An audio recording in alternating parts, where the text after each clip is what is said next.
Alternative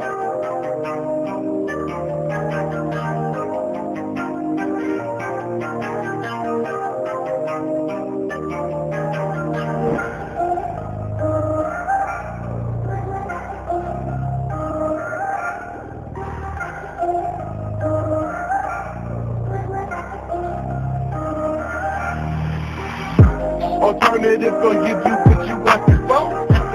Naturally yours, but educate the most. Hottest in the game, here to fix you on. Come learn this business, welcome to Twinness. Alternative gonna give you what you asking for. Naturally yours, but educate the most. Hottest in the game, here to put you on.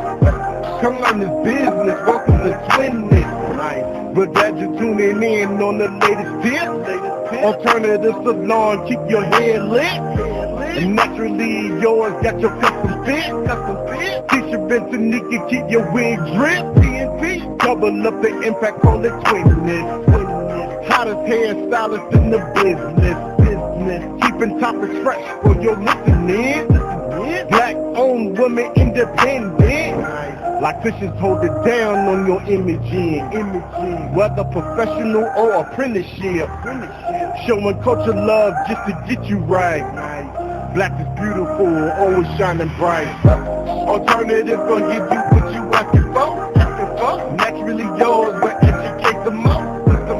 Hottest in the game, here to put you on. Come learn this business, welcome to Twinness. Alternative gonna give you what you asking for. Naturally yours, but educate the most. Hottest in the game, here to put you on. Come learn this business, welcome to Twinness. Good evening. This is Tisha McDonald's Alternatives Beauty Studio. And I am Tanika Gillar. I am naturally yours. How are you doing today? I am wonderful. How about you? I am okay. What is our lesson for tonight? Our topic tonight is special need and elder abuse. Well, I was talking about my special need, Rett syndrome. And when I did my research on Rett syndrome, R-E-T-T syndrome, it's kind of sad because your child could be developing normally, typically, but around ages 1 through 4, they start to regress and lose control of their hands, loss of speech, and it could mimic autism, but they will need lifelong care. The color for Rett syndrome is lavender, but it just made me sad because they lose vision sometime. And then as they get older in life, they develop psychotic issues. So it's kind of a sad condition to have. They also develop seizures as well between that 1 and 4 years of age range. So the sad part for me is starting out typical and then later on saying, hey, what's wrong with my child? They're regressing. They lost function of their hands. They're losing function of their legs. It's a progressive syndrome. Okay. Well, thank you for sharing. Okay. All right. And that's a rare one. It's another genetic disorder. Rare. It affects mainly girls again. Oh, okay. Good to know as well. That's very informative. All right, so let's get right into this. We are talking about abuses this month, and next week we will probably be just repeating one of our shows that we did prior, because we did financial abuse, then we did domestic abuse, and tonight we're going to do elderly / disabled people abuse, because we know that they are vulnerable. I can't say the word, Nikki. Vulnerable. And a lot of times it's taken for granted, or people don't know the signs of when their loved one is being abused, or they themselves are the abuser. Yes, that's true. And we know that physical abuse, abuse with the elderly can be many forms. It could be a caregiver stealing their money, not feeding them, not getting them the medical care that they need. And of course, physical abuse as well. So we have like financial abuse in there, physical abuse in there, verbal abuse. Sit down, we've heard older people being talked to in a disrespectful way. And that could be from the caregiver at home, or it could be in a facility. And so that is a problem. That's what makes people hesitant about putting their loved ones in a facility. And that's what's sparking the debate on maybe having cameras installed in the rooms of the hospital or the nursing home, I want to say, just to monitor abuse. And when we talk about the special needs side, it's having cameras installed in the daycares, in the special needs classrooms specifically, because these abuse, especially for children that are nonverbal and can't tell you what happened, but then you see marks and bruises on them. And, you know, it's easy to say, well, that didn't happen on me. I didn't do that, because a child can't really say. However, you have to watch for those cues that children and adults will exhibit. They'll have fear of the person once they come into the room, and you have to pick up on those cues, you know, because the abuser can act like they're really sweet and kind, but really are really abusing those patients or clients. This is true. And to back up a little bit, because I had a client yesterday who was talking about her elderly grandmother, because I was his elderly too. She's 88. And her grandmother is very sharp. She has her right mind. She has all her wits about her, just needs a little help around the house. So we're not even talking about in a facility. We're talking about she's at home, and she had in-home nursing care. And we've heard stories like this over and over throughout the years. She said, this person is stealing from me, but she couldn't prove it, you know? So she fired that one, got another nurse. Then that nurse started stealing from her as well. But this, she could physically like see, like these were clothing items. These were things like very formal, like tank tops and stuff, things that she really would know, because from what I understand, she's a sharp dresser still. And so she was like, no, I'm missing XYZ.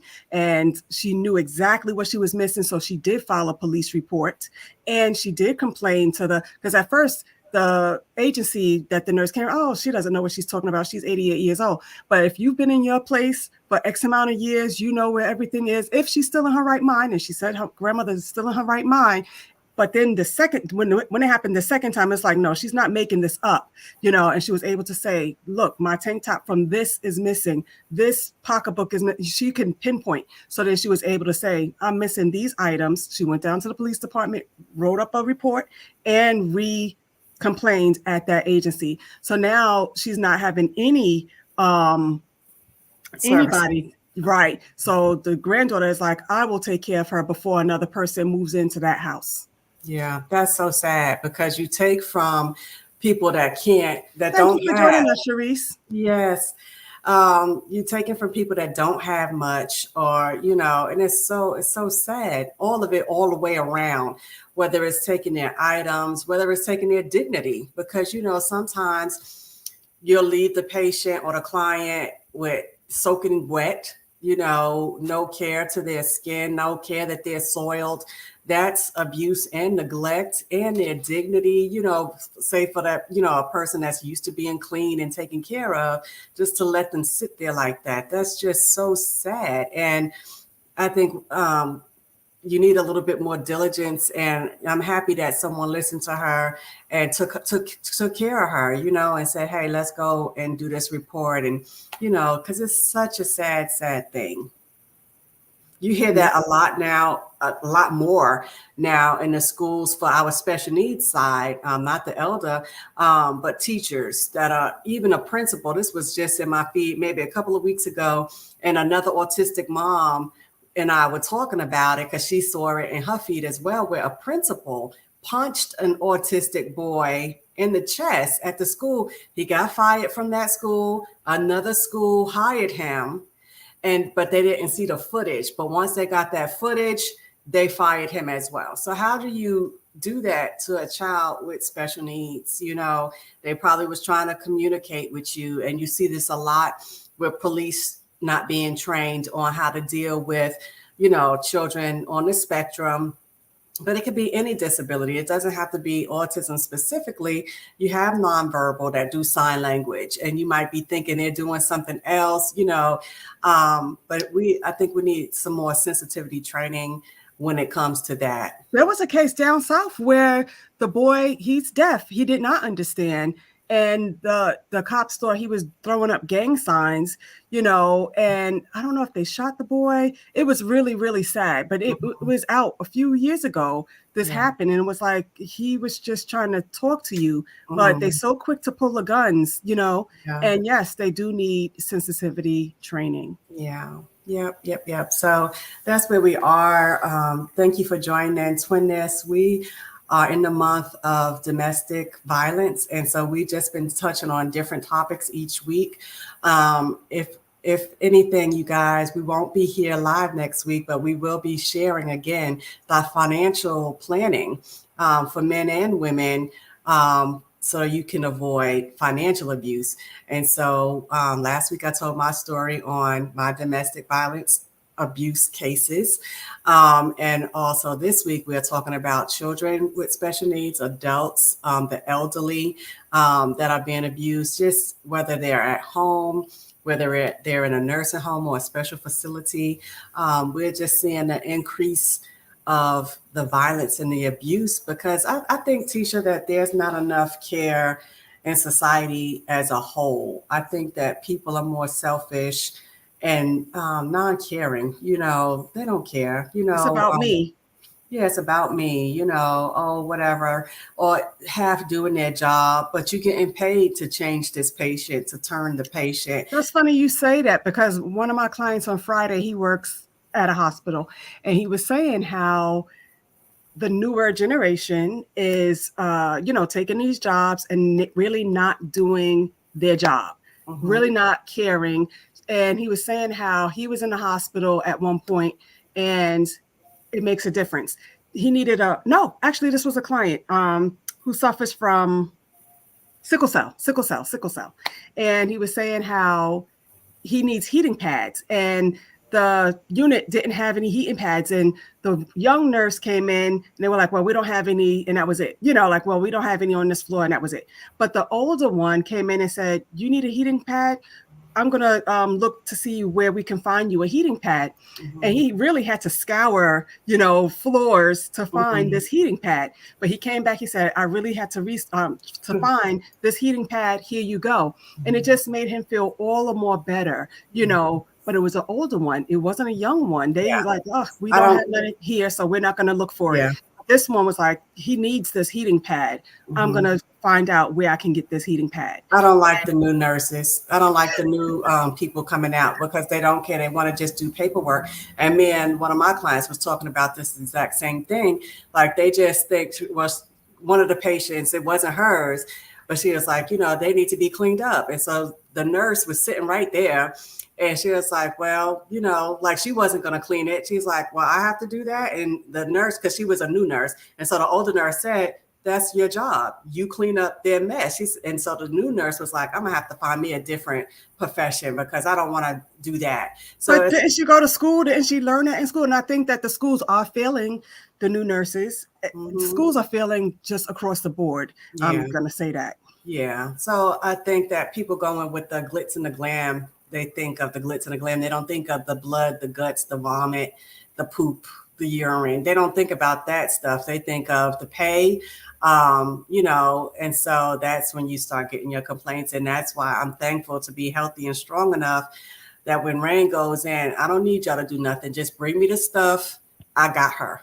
When I was in the hospital, I got me. Like, unless I call, I'm okay, So, so we have to be more, we have to have advocates for our elderly, for our special needs. And I've worked in nursing homes, so I know what I speak of. I've even had to tell workers, hey, be gentle. Like, there's no need to sling this 60-pound person all the way up to the headboard. We don't have to be that rough, Yes, we need to turn this patient every 2 hours because they have bed sores. That was another thing that the client told me, like, this patient needed to be turned. And she said she would go to work and the aides would be there. They will get the vital signs and they'll hide for the rest of the day and you wouldn't see them. And so she got fed up and told the people, you know, hey, look, these girls, and she called them out and she was like, this is what they're doing. They hide out. They don't do nothing all day, you know, so now they got a new system in place. And sometimes you have to speak up, you know, as staff, of course, to, you know, even though they might hate you and you're a tattletale, but it's necessary because you will want your loved one to be taken care of, you know. Plus, then all of the work falls on the few that's really doing. And that's what the problem is. I know where in PA, there was a shutdown of one of the facilities because they got so many complaints. And one of my clients used to work there and, you know, it got shut down because they had so many complaints. But now they're fixing it up and they're just overhauling the whole thing. And they're going to be hiring, of course, new staff when it reopens. But they had to shut it down because there was so many complaints. And it's really sad. Because sometimes you don't believe when the elderly is talking to you, you don't want to believe what they're saying because you're like, they not really making any sense. You think that they don't understand or they're really losing it. And some can, you know, you don't know if they have dementia or a little Alzheimer's or you don't know what they have. So it's like, sometimes she's in her right mind saying the right thing. Sometimes she's not. And it's like a fine line on what's true and what's not. So how do you spot that? How do you know? You really can't, because some have sundowners. I don't know if you ever heard of that, where they're good in the day, but it's come when the sun is setting, it's not as good. And so, you know, it just depends on the person. But again, regardless to that, you still need to treat them with dignity, with compassion, with care, and not abuse them by stealing their money, neglecting their physical care, their medical care, because that is abuse and neglect. And a lot of times the family that's caring for them just want the checks that's coming in, but not giving the proper care. And it could be difficult and it can be a strain. I can say that, I understand it, but this person needs help.